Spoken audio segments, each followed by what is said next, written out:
This is from ESPN's Get Up. Bart Scott, former NFL linebacker, on what he expects from Deshaun Watson. It's not like he's past his prime. He's just entering his prime, where the mind and the body kind of meet and everything slows down. Listen, this is one of the best, most talented players, and I think he's going to remind people, much like Kevin Durant did, much like Kawhi Leonard did, when he gets back out there, just who he is and what he's been for this league. And he's the ultimate winner. Remember, he was at a dysfunctional organization, and the knock on the Houston Texans and all their teams was that Deshaun Watson was always running for his life.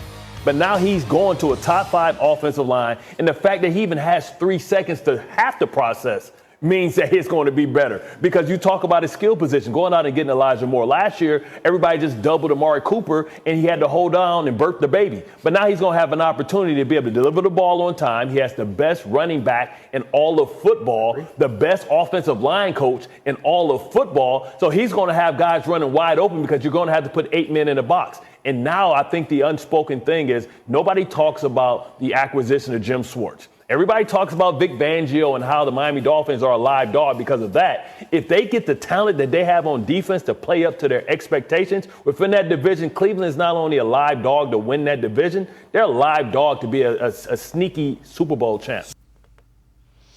And Tim, I've said this, the closer you get to the season, the more you hear guys who have played in the NFL or coached in the NFL who are saying that about this Browns roster. Yeah, and by and large, this offseason, they've flown under the radar. So it's, it's kind of interesting. Like you said, we're only a couple weeks away from the season, and the noise is kind of picking up about, maybe people thinking, the Browns are better than most people expect. And I think it's easy to forget, last year, Deshaun Watson came into Cleveland, obviously struggled throughout the season. The preseason game against Jacksonville, those last 6 games, there's a lot of extenuating circumstances why he had those issues, had a lot of rust to knock off.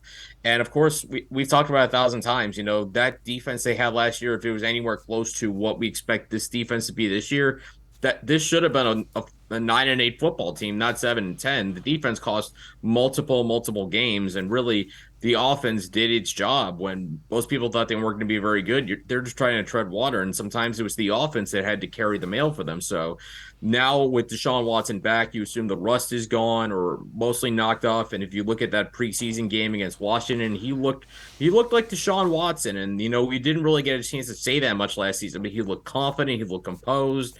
He looked like himself. And if you can get that to Deshaun Watson, even not necessarily in week 1, if you can get him that early in the season, you can get him looking like Houston Deshaun Watson, as Bart Scott was talking about, with a better team around him than he had in Houston, where he has pieces that are going to help him instead of pieces he has to kind of put on his back to success.